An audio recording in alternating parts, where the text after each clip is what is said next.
बापू यादव जी।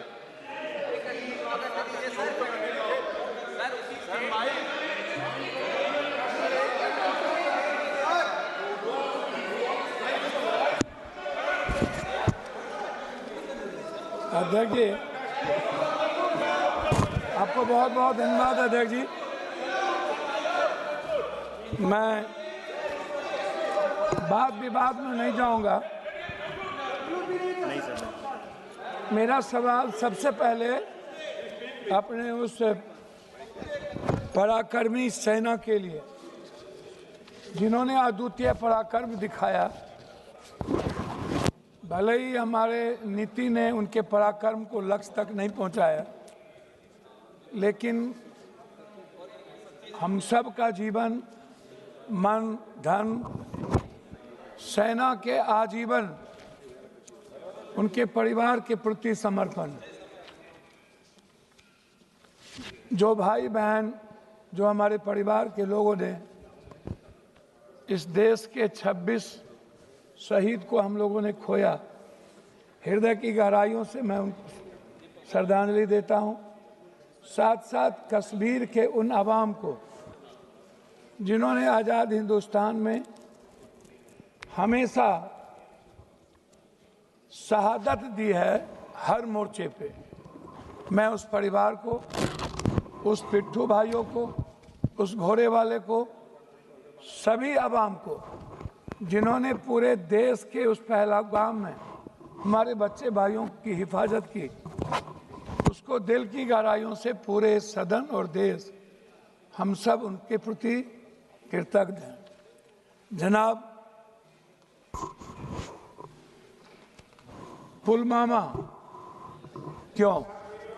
पुलवामा के बाद 18 23 घटना।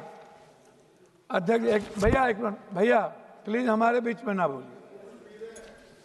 पुलवामा के बाद लगभग उरी से लेकर के पहलगाम तक छोटी और बड़ी लगभग 23 से 24 बड़ा हमला हुआ।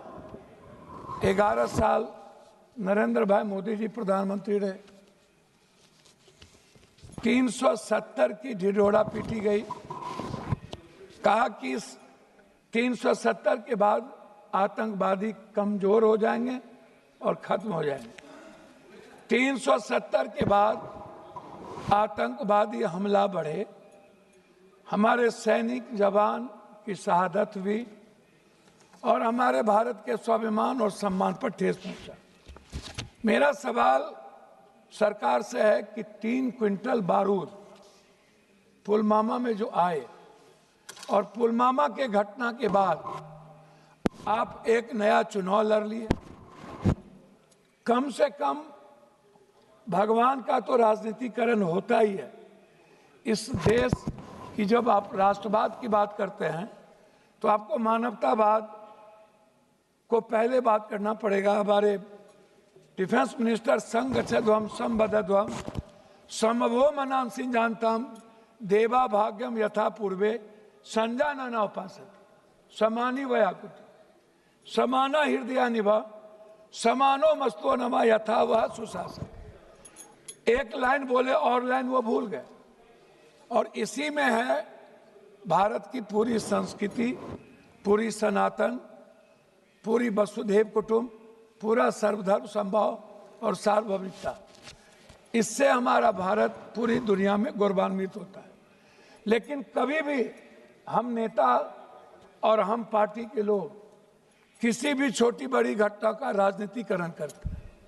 मुझे दुख इस बात का है कि हम संविधान के सॉवरन की बात नहीं कर पाते। हम संविधान की बात में जब आते हैं तो हम वन जस्टिस की बात नहीं होती। मानवर, मैं आपसे उस 3 क्विंटल बारूद के बारे में यह देश जानना चाहता है कि उसके बाद क्या हुआ। पुलवामा पे चुनाव लड़ लिए, लेकिन पुलवामा के लोगों, जिन लोगों ने घटना की, जो लोग हमारे भारत में भी गद्दार थे, क्या उनके बारे में कभी इस सदन में चर्चा, जैसे नोटबंदी की नहीं हुई, जीएसटी की नहीं होती, उसकी बात नहीं हुई। आ गए पहलगाम। आप इंटेलिजेंस फेल्योर की बात हम करते हैं। पुलवामा में भी इंटेलिजेंस फेल्योर था। आप हमारे सैनिक को सब कुछ पता था, आपने उसको दबाने का प्रयास किया। हमारे सैनिक दुनिया से लड़ सकते हैं। पाकिस्तान की बात मत करिए, आप कहते हैं पाकिस्तान, हमारे मंत्री कह रहे थे पाकिस्तान मेरे सामने कुछ नहीं है। आप उठते सोते पाकिस्तान, कब्रिस्तान, शमशान, ईद, बकरीद, तलाक, एनआरसी के अलावे पाकिस्तान जितना आपने किया उतना हम सनातन कर लिए होते तो हमारी किस्मत चमक गई। पाकिस्तान की बात कोई और नहीं करता। पाकिस्तान की बात करके आप राजनीति को जिंदा रखते हैं, क्योंकि आपकी दुकान सिर्फ पाकिस्तान से चलती है। जिस दिन हिंदू मुसलमान करना बंद कर दीजिएगा उस दिन एक सीट नहीं जीत पाएगी। अब पहलगाम के बाद आपने राजनीति कर ली, आप भावनात्मक सिंदूर के सवाल को ले आए। मैं पहला सवाल आपसे पूछूंगा कि हमारे 150-200 मीटर पर सैनिक थे, उन्हें खबर नहीं थी कि पहलगाम के पर्यटन के लिए केंद्र खोल दिया गया। हमारे कश्मीर फोर्सेस को पता नहीं था, हमारे किसी इंटेलिजेंस को पता नहीं था। आखिर वो कौन से ऑर्डर कहां से गए, दिल्ली के किसके ऑर्डर थे कि पहलगाम को खोला गया? इस बात को आप समझिए। ये बात सभापति महोदय, सबसे महत्वपूर्ण ये जानना कि इंटेलिजेंस किसके साथ है। इंटेलिजेंस क्या गृह मंत्री जी देखते हैं? क्या गृह मंत्री जी को किसी बात की जानकारी नहीं थी? हम नहीं, आप नहीं, ऐसे नहीं अध्यक्ष जी, कम से कम ऐसे। मैं आंशिक रूप से आपसे एक बात कहना चाहूंगा, गृह मंत्री जी, आप हमको मालदीव इंदिरा गांधी जी को मैं ले जाना चाहूंगा आपको थोड़ा सा समय, हमको 2 मिनट समय दिया। वास्तविक में आधुनिक शुद्धम क्षमता में सुधार धीमा। मैं आपको नेपाल से दूरी और चीन की घुसपैठ की बात करूंगा। 2015 में कथित ब्लैक बॉट के बाद नेपाल का भारत विरोधी भावना बढ़ी। नेपाल ने भारत से दूर होकर चीन से सैन्य और आर्थिक समझौता किया। नेहरू और राजीव गांधी के समय नेपाल का भारत मित्र था। मालदीव में इंडिया आउट पर्यटन बहिष्कार, 2023-24 में भारत विरोधी बयान, भारत सेना की वापसी, मालदीव ने चीन की गोद में जगह बनाई, भारत मौन रहा।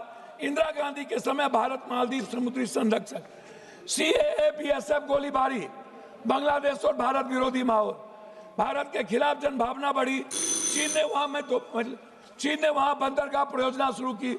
1971 में इंदिरा गांधी बांग्लादेश बनवाया। श्रीलंका ने, मैं लाज कर रहा हूं सर, श्रीलंका ने रद्द किए भारतीय अनुबंधन, नए राष्ट्रपति ने भारत समर्थित समझौता रद्द किए दिए चीन। ईरान से रिश्तों में गिरावट, चाबहार पोर्ट परियोजना धीमी हो गई।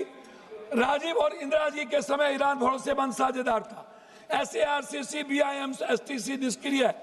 चीन से डर और अमेरिका, अब लास्ट में कर रहा हूं, तुर्की के साथ टकराव और व्यापारिक गिरावट, व्यापार विमानन और डिप्लोमेसी।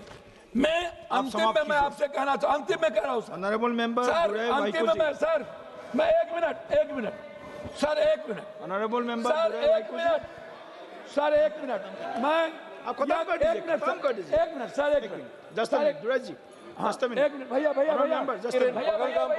ऑनरेबल मेंबर भैया खत्म कीजिए सर। मैं 1 मिनट जानना चाहूँ, आधा मिनट। मैं अंत करूंगा कि इजराइल को छोड़ के पहली बार आजाद हिंदुस्तान में रूस ने भारत का सपोर्ट नहीं किया। हम चीन के सारे संपत्ति, सारे व्यापारिक चीजों को हम बढ़ावा देते हैं। चीन हमारी जमीन को हथियाता है। हम चीन पर एक बार हिम्मत और औकात नहीं होती है बात करने की। हमारे सेना को लड़ने की ताकत है चीन से, अमेरिका से। அவைத் தலைவர் அவர்களே, காஷ்மீரின் பகல்காம் பகுதியில் 20 நிமிடம் நடந்த அந்த